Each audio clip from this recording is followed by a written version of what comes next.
Welcome, Kristin McFeely, to the Be the Solution podcast. I'm so happy to have you on today, Kristin.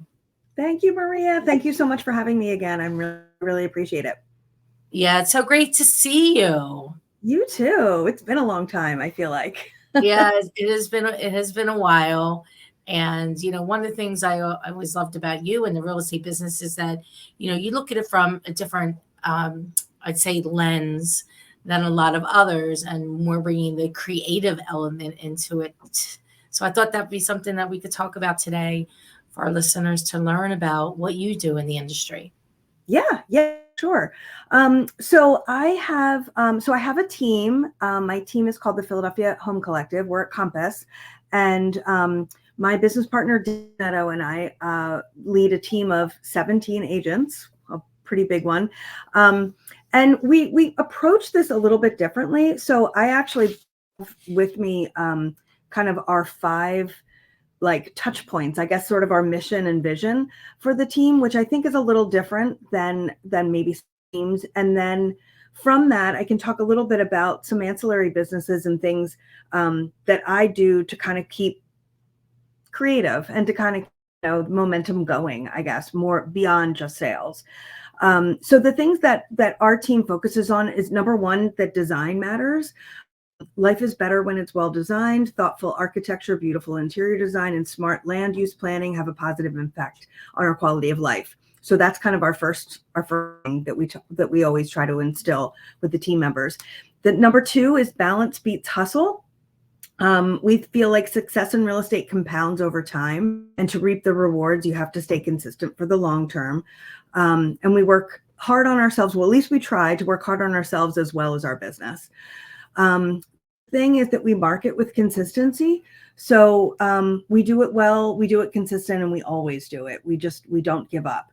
And that's part of our daily routine. And then the 4th one is think less and do more. I was actually just at a conference where people were kind of saying, do not perfect, like just do it. Don't worry about it being quite so perfect. So sometimes it's just, you just jump in and actually do it. And then what is the conference that you were at? It's a conference called the Genuine Hustle. It was out in Denver. I go every year. They usually do them twice a year. It's a small conference that focuses a lot on marketing mainly, and kind of doing things a little differently. So I was just there last in Denver, Colorado, and it was awesome. Usually kind of the same group with like new members coming in, each time, but it was fun. It's mostly people from I would say like Colorado area and maybe the Pacific Northwest and California. Not a lot of people from the East Coast. So I actually really enjoy it because I like hearing what people are doing in other places. I like getting outside of our market. So that was a fun one. Yeah, that was a fun one. What are some of the things that you learned there that you could bring to our listeners? Yeah, so I feel like, we're so entrenched in this business, in this hustle culture, in this culture of like, do more, be more, never stop, and I think one of the things that maybe COVID taught us is, you got to slow down sometimes a little bit, and you sort of have to take a bigger picture. I mean, this can be long and lonely, if you want to do this for the long haul, and this isn't just a job and it's an actual career. So to really thoughtfully about, your target market and who you want to work with and how you want to do it. And, do you want to be an agent who just, makes and door knocks and that sort of thing and works with a lot of cold leads? Or do you want to build a referral business? Do you want to build a review business? One of the girls at the conference actually doesn't sell anymore. She's basically a matchmaker. She's in Tacoma, Washington, and she's a matchmaker, and she will refer us to wherever it's needed anywhere in the country. And she makes a really good living just doing that, just being like really vetting other agents and connecting people. So I think trying to kind of, what was that? So she doesn't sell anymore? She doesn't sell anymore. No, she sold for years and years, and she doesn't sell anymore, and made like really good money last year in just referring business. And now people know to go to her, even if they're not going in and out of Tacoma, know that she's the person who, who probably knows someone. She attends a lot of conferences. That's what she does in her, as part of planning. So she meets a lot of different people, and she's able to kind of make that connection and match make. And that's a whole other side of this business that it's a way to sort of, as you're getting out of the business, maybe that's kind of a way to transition out. But yeah, just interesting stuff that you do at that conference, because it focuses on just kind of different things than you normally hear in this business, which is just like go, go, go, hustle. So I like it. Yeah, I love that matchmaking. I just had somebody on the podcast earlier today, and he basically is a deal maker. And he doesn't hold his real estate license anymore, but he was a real estate agent for a long time. But he just matches people in deals, kind of like wholesaling, but not exactly wholesaling, because he's not wholesaling. He's not tying up the contract, but what he's doing is he's marketing himself to others in the industry and bringing deals to the table, either from somebody he knows or somebody he heard about. It was a really very, very interesting podcast where it was really about more marketing than actual real estate. Interesting. Yeah. There's a million ways to do it. I think what makes this business so great. I mean, there are so many ways to create this business and to make it work for you. Yeah. The one thing I know that you do need to do, though, is to be consistent, Yep. disciplined, and committed and resilient in whichever way you choose to go about it. Yeah, exactly. You can't just like, oh, I'm going to do it this way. Because real estate is just a vehicle to be able to live the life of your dreams. So figuring out what aspect that you want to work at. And that's one of the reasons I want to have you on the podcast, because you have a different perspective than some other folks. And I think it's good to hear all kinds of perspective in this business so people can decide which way that they want to go. Yeah. Yeah, exactly. So your Philadelphia Home Collective, I know that started now. How long has it been? I feel like it's 10 years. I don't think it's 10 years. No. So I had my former team went together actually at Coldwell many years ago. I had a former team, which was the Philly Home Girls, that I think had for, I want to say like 11 years or something like that, 10 years, something. And then it started sort of informally and then became like a really big team. I left and went to Compass, and a lot of those team members followed, but we changed the name and we rebranded, and Dan joined and everything. And that was 5.5, actually almost 6. In June, it'll be 6 years. So it's gone by very quickly, but yeah. It goes by like in a blink.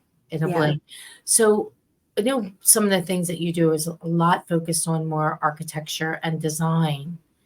A lot of the properties I see you market are very interesting. And I know that a lot of them are staged.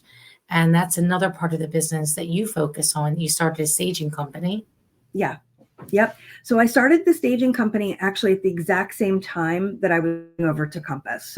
And starting a whole new rebrand of a team. So I love putting a lot of things on my plate, or maybe I'm just crazy. I don't know, one of the two. But yeah, so we started a staging company called the Philadelphia Design Collective. And it was meant to be sort of a complement to the team, business to the team.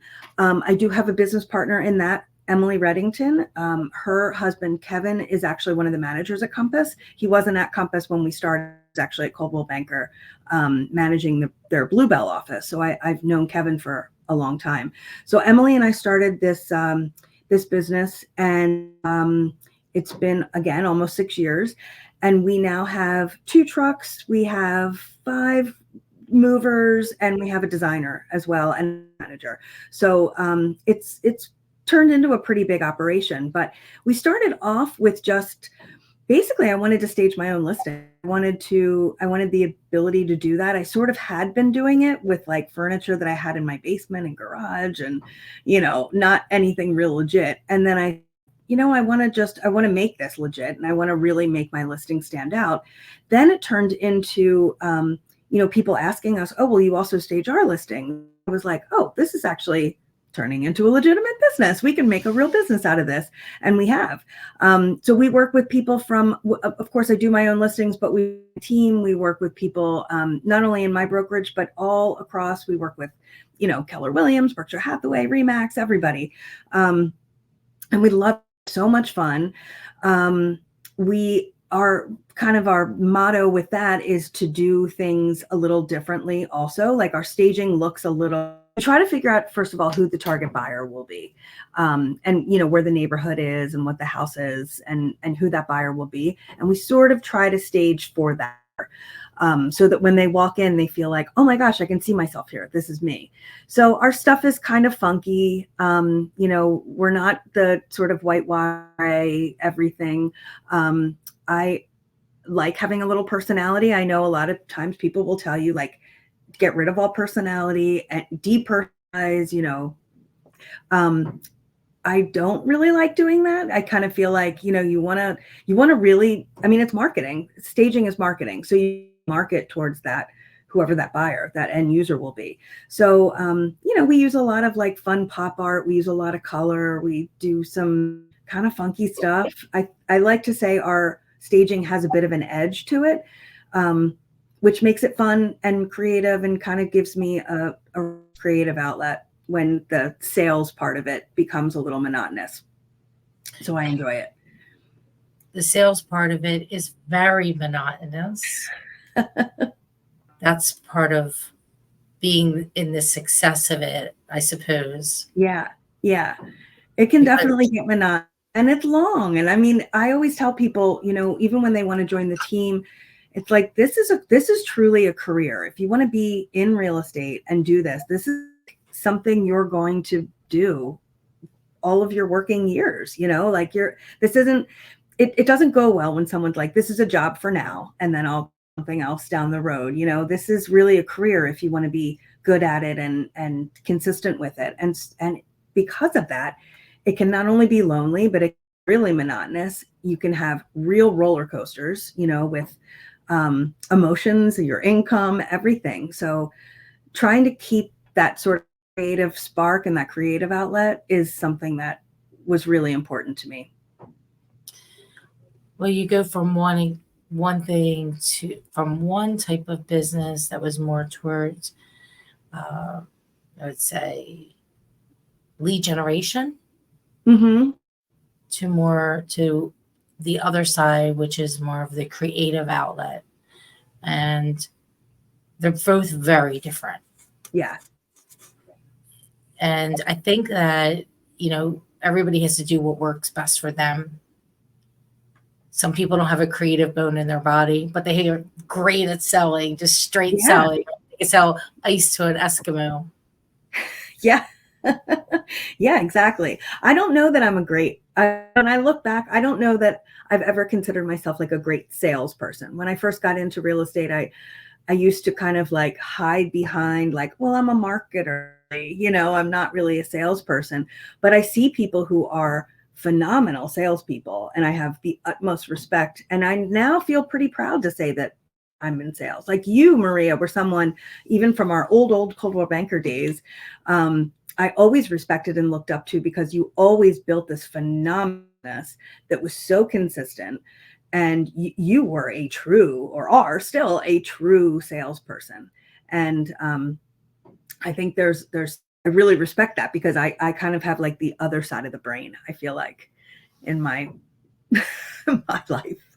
Yeah, I think that it's good to have a little bit of both, right? Like my creative outlet is the videos and the marketing of the brand, more so than the design aspect of a property, because we sell some ugly houses. Well, we all do. and and some nice houses, but a lot of them are, we work with a lot of investors and do commercial Yeah. real estate. So, it's a mixed bag of product. Gosh, I guess it could be anywhere from 50 grand to 5 million at this point, but it's Yeah. definitely a mixed bag. And I said, we specialize in helping. I think we get a lot of more difficult properties. I feel like a lot of times, whether it's the property or the situation in itself, but that's another story. When you're working with in commercial and expired listings, you get a lot of that. So, Yeah. which, is a whole business in itself. Yeah. Yeah.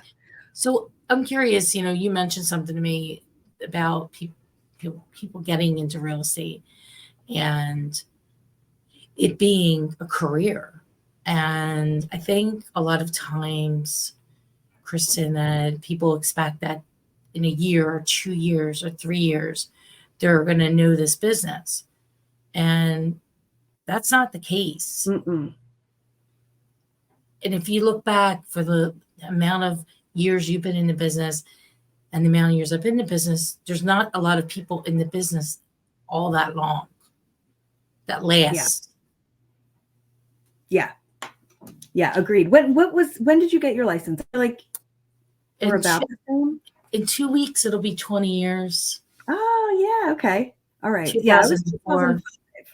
For me, it was 2000, but I really kind of got going in 2006 because I still had another job when I got my license in 2005. But I think we both kind of started, we had a trajectory because I feel like we both kind of started at little small brokerages in South Philly, right? Weren't you at? Right. You were too? Yeah. And then both kind of made our way to Old City and then kind of went off in different directions. You opened your own and I joined Compass. And it's interesting kind of where people go from the early days, because I mean, in those early days, like, every house was $70,000. Like if you got something that was, you were listing something over $100,000, you were like, oh my gosh, this is amazing. And it was just a totally different time. Lots of investors, lots of running and running with not a lot to show for it. But you just kind of stick with it and you keep working hard and eventually it just kind of goes for you. It's cumulative. Absolutely. What is some advice you would give somebody in the industry, especially that entered in 5 years or less? So I think if I were just starting now as a brand new agent, I would probably start a team, honestly, or start a team. That's another thing that's so weird. These people who are like really new in the business and starting teams. There's a lot to starting a teams, but I think I would join a team or brand new in the business. And I would really try to focus on, what kind of business I wanted. I think when I was just taking anything I could get. I really was taking like anybody that came by, anybody looking to do anything, I was there for you. I think times have changed a little bit where you can maybe be a little more niche and a little, I would probably, if it were me, figure out where I wanted to be selling, what kind of business I wanted to be doing, whether it was, working specifically with first-time home buyers or whether it was working with listings or working with investors or working in a specific neighborhood. Because I think sometimes when you spread yourself too thin and you're thinking like, I'm just going to take anything that comes my way, you get burnt out fast. If you're running from South Philly to Fishtown to the burbs to, New Jersey, wherever, and you're just running and running and running, that you can't keep that up very long. So I think I would probably join a team to get training and, have some camaraderie and have the culture, that kind of stuff. And then I would probably try to get, really focused on what kind of business I would want for the long haul. What do you think the time and energy required are as a newer agent? Like, what should people really expect that they have to do? I mean, you have to be in it every day. It's not the kind of thing, I think people get into this business thinking that, oh, I'm going to do this for the flexibility. Maybe they came from a 9 to 5 type of an office job and they're thinking, I want to real estate because I can have a much more flexible schedule and I can, do what I want and plan my own day. But you have to then be your own boss. I mean, you can't sleep until 10 o'clock, because you have the free day. You can't kind of go into every day saying, now what should I do today? You have to really like plan the day week before, the month before, even have your calendar really set, have a set time that you get up and that you stop taking calls maybe at the end of the and really like structure your day and structure your life. I think that whole idea of having much more flexibility when you work for yourself, misnomer. I really feel like in some ways I'm much more structured now than I was when I, ever worked like a 9-to-5 type of a job where I could just kind of half be present, half not be present. When it's your own, you really have to structure that. So I think that's the first thing. I think a lot of people get in business thinking that they want to do it for the flexibility. And if you really are, motivated and determined, there's not that. You have to be structured. Do that very early on. 100% structured, time blocking, expect to work more than you would in your 9-to-5. Yeah, a lot more. Weekends, missing birthday parties, missing family events at the beginning. I mean, you have to figure out what's important to you to get things rolling. And yeah, it takes a little bit of sacrifice, certainly at the beginning. And I don't know that a lot of people are willing to do that. So I do think that's why we have people get burnt out and leave the business, is because early on, they're not willing to kind of, time block and set those kind of standards for themselves. I think, time blocking, having the set schedule, doing open houses, learning the inventory, if you don't know how to sell, learning how to sell, learning the contracts. It's probably, I think, a minimum of 3 years, 4 years before even being on a team, before you really have a grasp 100% on, even if you don't know it all, proficiently, but have a grasp on the understanding of all the aspects of it. I think that's a big part of it, as we see so many people come and go in the industry. And I think it's going to be a lot of going in the next couple of years. I think so too. With everything else that's going on. So how do you prepare for your working with your clients in staging? Are you recommending what exactly they should do? Like, how do you go about your consults? Yeah. So, so we have, when they're my own listings, when I'm doing my own listing, most of the time the sellers sort of give me carte blanche. Like, we know, what you're doing. We know, we're handing this off to you, you deal with it. When we're dealing with other agents from other brokerages, sometimes they're sellers. Most of the time our clients are the agents. Sometimes our clients are their sellers. So, we have consultations with them. What who their target buyer is, what we're sort of proposing. We try not to give we do have a huge warehouse in Winmore. It's filled to the gills. We're actually almost out of room there. We've moved already once, but we try to be not super, super specific in our proposals, because we don't want people coming in and saying, like, let me pick the furniture. We really try to say, look, we're going to prep you with everything that we're doing. We're going to set expectations up front, but then you do have to sort of just let us do our thing. I think just staying in touch with people along the way through the process, like, here's when we're coming, here's when we're finished, here's when you can schedule your photographer, having a really clear proposal, like, these are the rooms we're doing, these are the pieces, an idea of the pieces that we're bringing.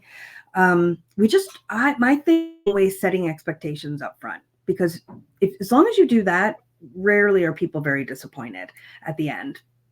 So, it kind of depends on if we're dealing with an agent. We have some agents that we do a ton of business for. they work with developers. Like I'm thinking right now, Michael Sabir, for example, from Coldwell Banker. I love him. So shout out to Michael. But he gives us a lot of his business for staging, and he works with these developers, and he's like, here's the date. You guys just do it. Just do it and let me know when it's done. There's not a lot of back and forth with him because we sort of know what we're doing with him. So a lot of our clients will just kind of let us run with it. And then we have some where we have to, handhold a little bit more. So it really kind of depends. And what can people expect from a turnaround time? I know everybody always wants everything in the 11th hour. Yeah. Yeah. So what do they need to plan for? I always tell people we're about 2 weeks out. So I send them but that said, sometimes, if we get a cancellation or something, sometimes we can kind of squeeze you in a little early, but to set expectations and to not disappoint, I always say we're about 2 weeks out. And I have a welcome guide, kind of welcome book that I send to people when they're first interested, which gives a little outline on pricing. It talks a little bit about our philosophy and kind of how we do things, and that it might be different from other stagers. And then again, just setting those expectations. And then once we're booked, we do require a deposit to book and you on the calendar. And we do everything in one day, unless it's we've done a couple like really big properties, like in Bucks County and on the main line, that might take 2 days, but done within that day, and they can book their photographer for the very next day. So, yeah, that's kind of the timeline. Usually we can kind of squeeze you in a week, but I always tell people 2 weeks just to not disappoint anyone.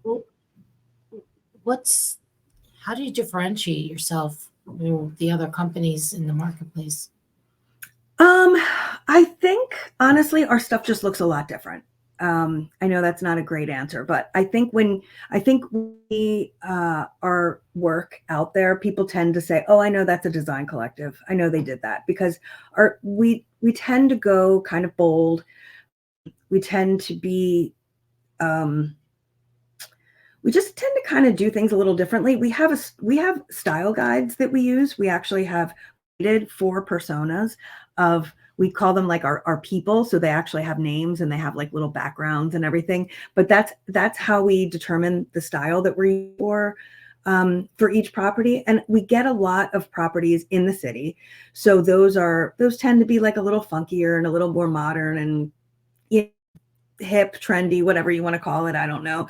And then we do some, out in like Bucks County, Montgomery County, the main line, that have to be a lot professional, and we can do that as well. So I don't know. I feel like when people see it, they're just kind of like, "Oh, I knew you staged that one." I get that a lot from people. "I love that house. I knew you staged it." So that's awesome. So yeah. you have a brand that people are now recognizing. Yeah. You've been doing it for 6 years, so it Yeah. definitely over time, people that are in the market who are seeing agents, they know that it was from your company. Yeah. Yeah. That's great. So I have a question about, what do you think for this year? Are you getting like a lot of people asking for staging proposals for the spring market? And what do you think is going to be comparison to like the last couple of years?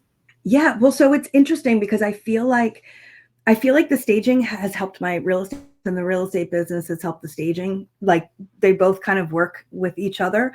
The one thing with staging is people start thinking about staging on in the process of listing a home.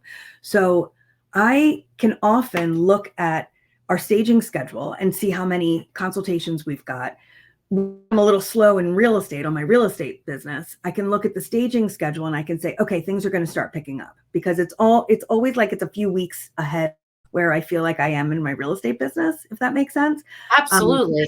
Yeah, it's when people are prepping and they're getting ready. And so we had, conversely, like the end of last year, for example, which was a tough time for a lot of people, a lot of us in the real estate business, we were very slow side. And that was probably the slowest we've really been in about 5 or so years. So my business partner was like, oh, the guys on the team, they were like, oh my God, is this the end? Like, and I'm like, no, it's real estate. This is real estate. It's seasonal. We're heading into holidays. This is when we go down. Wait until January. And then January 1 came and we've been like off to the races. So I feel like it's kind of, it's always like a couple weeks ahead of my real estate business. So it's interesting. But yeah, we have a lot of consultations happening now. So it makes me very excited for this spring market in real estate.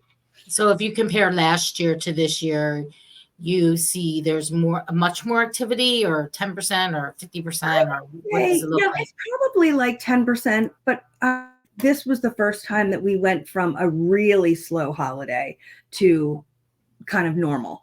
In previous years, it's been slower during the holidays, but not completely dead. This was the first time when we were like, oh, shoot, it's really, really dead right now. Interest rates and a lot of things, came into play. But I feel like we felt it a lot more the beginning of this year than we have in previous years. But it's probably up only about 10 or so from the previous. Yeah, it'll be interesting to see if people get off the fence this year and, sell their house of 3% mortgage to getting a higher rate. And I know. That move up buyer, we're missing the move up buyer marketplace. Yeah, exactly. And that is most of my real estate business at this point is that buyer. Like that is, I don't do too many first time home buyers anymore, mainly just because I've been in the business longer, and my clients are now the move up buyer or the third home buyer. Like this is their third home. So that has been my bread and butter for the last several years, was the second home buyer. And that has been difficult because, as you said, you don't want to give up your 3% interest rate to jump in at 7, So this year we'll see, the rates are hopefully coming down a little bit, or normalizing, I guess I would say. And so hopefully that will be jump back in again. Well, people always are going to need to buy and sell real estate regardless of the rates, right? Exactly. So hopefully people that do want to move this year, make the jump, because we know the prices are going to continue to climb based on the lack of inventory in the marketplace. So it's just going to become more expensive for somebody to buy that next home if they don't cut the cord and do it sooner than later. Exactly. Mm-hmm. Is what we're putting out there. So that's all we can do is educate and inform, and I look at it, our job also is to be positive. Oh, 100%. Be positive and optimistic, because people want to work with people that are positive and optimistic and find the solutions. Yes, Hence, exactly. Be the Solution podcast. I love your design business, your staging business. It's really great. You have a great product, Kristin, and partners should be very proud of that. Thank you. It's always, it's great to have an ancillary business, but it's also, another business, and comes with its challenges, especially when it's tied to another business. But it's great to hear that you've expanded a lot. So congratulations. Thank you so much. And we will definitely keep you guys in mind for any of our clients that that need staging in the Philadelphia metro market. That's great. Thank you, Maria. I appreciate it. Oh, my pleasure. How would people find you, Kristin, if they want more information on the staging near you? Yep. So our website, our real estate website is phillyhome.com. Designcollective.com is the staging website. We are on Instagram and Facebook, Philly Design Collective, Home Collective. So pretty easy. And then my Instagram is Kristin McFeely. Super simple. Awesome. Thank you so much for sharing with us today, Kristin. It's been a pleasure. I really appreciate it. Thank you so much for having me. My pleasure.